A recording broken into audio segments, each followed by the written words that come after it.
Pay me, pay me, pay me my silver now. Pay me or go to jail. Pay me my silver Hey guys, now. Bix Weir, roadtoruta.com. We are into $2 days. Silver's up over $2 today. There is no real short-term fix to the silver problem. Silver problem is basically overuse and over-application of uses. And this is a problem that will be here every day, every hour, every minute, every year until one of two things happens. They open up some massive amounts of silver mines, or we start swapping out silver in all the computers and cell phones and solar panels and electric cars. No reason to do it yet at $50 silver. There might be a reason at higher numbers. So we all heard Cliff High say there'll be dollar days. Believe it or not, people are like, silver would never go up $1. Now we're at $2 days, and he said it will keep going. So I don't know if you guys saw the screenshot, the what do they call it? Thumbnail to this video. But here it is. Silver alert, $2 days are here. Voila. Hopefully it'll close up above $2, but hey, they're here. And then it says $5 days are coming. $10 days will be fun. $100 days are inevitable. And $1,000 days will be scary. And we will have $1,000 days, believe it or not. This isn't a problem with the exchanges. The exchanges are not the problem. The problem this time. The real problem is that there's not enough physical silver to go around into these very, very important applications that silver has been introduced into. The future of AI needs massive amounts of silver. Silver's in everything electronic, everything. And right now, we are overusing silver. So this isn't going to stop. And I hope everybody understands that an investment in silver, it's kind of a long-term hold, no matter what the price is. Because it's going to take, let's just say silver goes above $100 this year, and then above $1,000 next year, which is pretty easy for it to do because the demand won't go down. I mean, if you have to pay an extra $1,000 for your Tesla, you're going to pay it. Or an extra $500 for your Tesla, you're going to pay it because of this excess silver cost. How much would you pay, for the good reception you get on and the good workings of your iPhone, which is, I think, 1/100th of an ounce of silver? Would you mind? At $1,000 an ounce, silver in a cell phone would be $10. You'd have to pay an extra $10 for your cell phone. Would an extra $10 stop you from buying a smartphone? No, it won't. Now, solar is going to be a different deal. The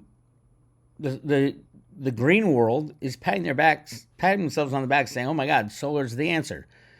Everybody and their mother is making as many solar panels as possible, installing them, and there is no slowdown. When does it really start impacting the price of silver? Start impacting solar usage of silver? I'd say over $100, and then it starts. But no matter what you do, if you're a solar manufacturer, you're not going to get the same performance. And on a 30-year asset, 1% change in performance is going to really matter over time. So I don't think it'll be anytime soon they're going to stop solar. Now they're going to keep telling you it's something that it isn't, which is the Silver Institute's going to come out and say, oh, it was 200 million ounces of silver was used in solar this year. And it isn't. It's wrong.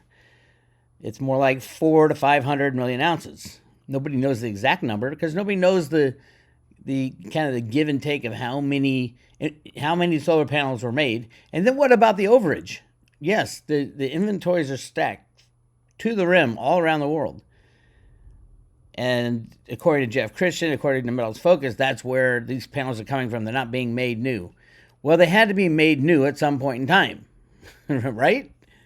If these guys are correct in what they're saying, at some point in the time, a year ago, 2 years ago, 3 years, however long it is, There's about 90 gigawatts of solar panels just sitting in inventories. Is it 90 gigawatts? Yeah, I think it's 90 gigawatts. Probably more. Maybe it was 900 gigawatts. There's a lot. There's a lot of solar panels sitting in the warehouses. But at some point in time, they had to have been made in the last 5 years. That's really when all this took off. And they're making more solar panels today than they can use. It is continuing. The price of solar panels keeps going down per watt. So the reality is, the Silver Institute and Metals Focus and Jeffrey Christian are not telling you what is true, how much silver was used. I mean, the only way to really calculate it is to look at the amount installed and then add some kind of a buffer to that for the overcapacity that keeps building year after year after year. Now, a lot of units that are in inventory are PERC units because they're outdated. Will they ever be used? I don't know. And the overcapacity of manufacturing is massive and it continues to grow. And it's part of the plan to use up all the silver. Just think of how many people are going to, anybody with solar panels on their roof, at some point they're going to tear down their solar panels to try to get the silver out. Is it wasteful? Absolutely. But that's what you get when you hold the price of silver so low. You get silver that's misallocated into uses that really, in the first place, didn't fully need it. We can do the solar panels without silver. They won't be as good and they won't last as long, but we can do it. And that's at some point we will hit that. It'll be over $100 silver. It might be even over $1,000 silver. I don't know. Such a small amount is used in every solar panel. Tiny amounts. And it's hard to get out, by the way. Anyway, very exciting times for silver. It just keeps moving and moving and moving for that exact reason I just told you. There is no stopping silver. There is no stopping silver. Now, if they find a mine somewhere, great. It takes 3 to 5 years to get that mine up and running. If you fast track it, maybe 2 to 4 years. And it's not an easy process to get metal out of the ground or wherever you find it. Not an easy process. So there we have it. This is going to continue for years. And the biggest problem right now is more on the financial side. The banks, the criminal banking cabal that has been shorting silver for so long, just a handful of 4 to 8 banks right here. This is the Commitment of Traders report that hasn't been published since September 23rd, over a month ago. And this is because of the government shutdown. They haven't published this report. Now, a few things I can look at and say, well, the current trading on the COMEX, you're at an open interest of 160,000 contracts, which is about, 800 and something million ounces of derivatives of I would say most are naked shorts. So 800 and something million ounces. That's a lot. So what has been going on the whole month? Let's take a look. It used to be 165, now it's 160. That's only 150 million ounces they were able to get rid of. And now they're kind of trapped again. So I expect the open interest to keep climbing, which means more and more. Every open interest means there's a deal out there. For futures and options, you need a long and a short. That makes a deal. And they stay that way until they unwind it by either delivering metal or selling their position. If you're long, hang on as long as you can. It's like a bucking bronco. If you're long, actually get rid of your position. Go get the real thing, physical. Because very soon you're not going to be able to get any physical at all. Again, it goes $1 days, $2 days, $5 days, $10 days, $100 days, and then unobtainium. And that could be over a couple years. It could be over a couple months. It could be over a couple days. It could be over a couple hours. What do I think? I think Trump wants this whole mess to be dealt with and on the move to recovery by July 4th. That means between now and probably within the next 2 or 3 months, somebody's got to pull the plug on the system, on the entire system. And I think somebody's going to do it. And it's not like pulling the plug means going in and causing chaos. No. Pulling the plug means stepping back and let the chips fall where they may. Stop rigging the markets. You know the stock market's rigged. Everybody knows the stock market's rigged. Same with the bond market. 100% rigged. Same with the currency markets. 100% rigged with derivatives. Obviously, silver is the most rigged. And you can see a definite split between the price of gold and the price of silver. We just went under 80 to 1. I don't know if it's still there, but we will go under 8 to 1. I am looking for somewhere in the 1-to-1 gold-silver ratio, which is near the amount available, although I think there's more gold than they're telling you, like a lot more, like 10 times as much. So I mean, maybe even a 1-to-10 ratio, silver over gold. And hey, if you think gold is better, you've done well so far. Congratulations. But the only reason gold has gone up 4 or 5x since 1980 is because the bankers have the gold. They want that price to go up because they control the gold. With silver, they don't want that price to go up. So silver has a long way to go to get back to a true fair market value, if you want to call it that. So yes, I am excited about if the government does reopen. And people are saying, yeah, probably this week they're going to sign something to reopen the government. That means next week, next Friday, will be the first commitment of traders report in a full month.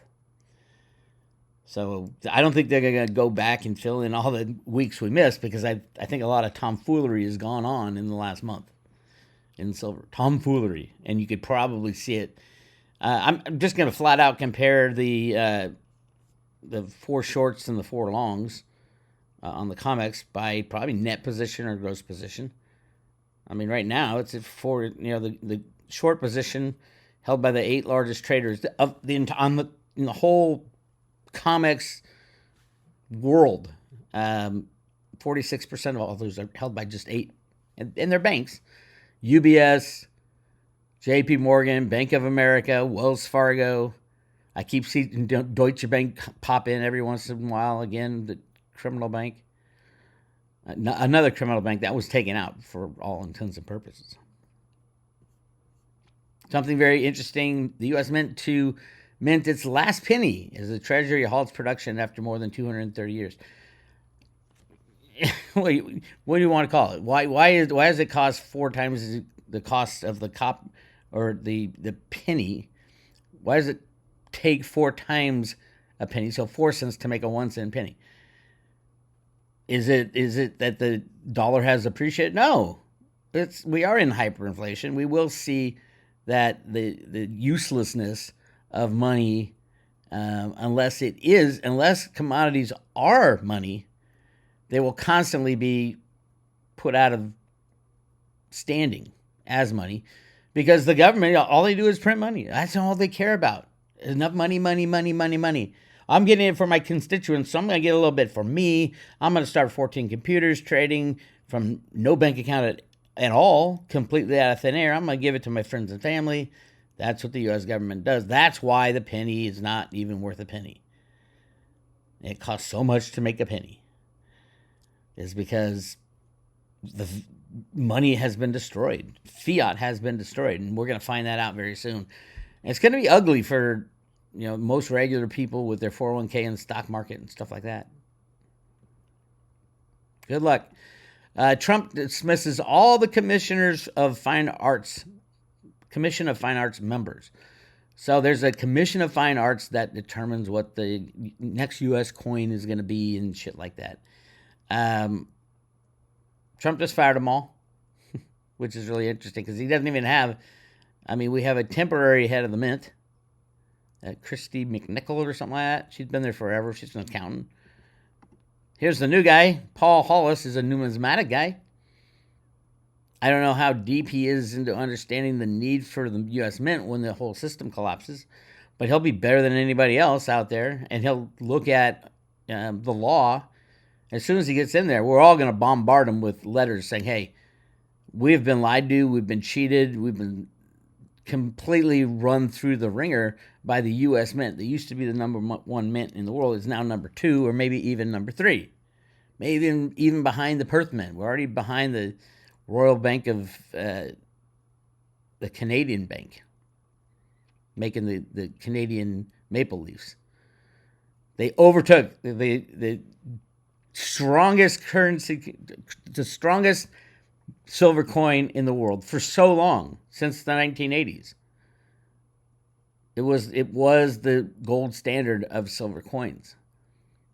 And Joe Biden and his administration ruined that. Stopped making coins altogether, almost. Go listen to the interview I had with the head of Silver Eagle sales, Jack Sermon. He said, well, I can't do anything. They came to me and said, stop selling Silver Eagles. He works for the U.S. Mint. He's the head of sales for the Silver Eagle program. And they're like, and Jack's like, I can't do that. No, I've been dealing with these people for 35 years. Nobody would understand. And then they switched it and said, oh, no, don't tell them to stop. Tell people to tell all your authorized participants they're going to get allocated the least amount possible without getting the red flags thrown up so that everybody investigates the U.S. Mint. That's what he said to me. And that's what really happened. Ventris Gibson, the head of Biden's mint, his mint director, had no experience in the mint at all. And it came to prove to be so when they couldn't even make a Silver Eagle. How hard is it to make a Silver Eagle when they've been doing it for decades? And yet we have the lowest Silver Eagle production this year in well over 15 years. Maybe back somewhere in the 2000s. It's insane what we have been forced to live through. I talk a lot about this on the private road discussion I put up yesterday, along with other stuff. It's called Massive Underreporting of Silver Demand Leading to the Biggest Moonshot Ever. Yeah, it's all coming true. If you've been on the road to Ruta and you're battle worn, this is the end game. This is what we like. We will see silver in the $600 range, $800 range, $1,000 range, and then at some point it will be unobtainium at any price. Probably when the exchanges shut down, the derivative exchanges, because the derivative bubble is the equalizer, and silver can pop those bastards' bubble. And I think that's what's about to happen when you look at price action like this. I mean, look at that. We're up $2.50. We could hit $3 days. I better finish this up before we hit $5 days. This is the end game. I'll talk to you guys later.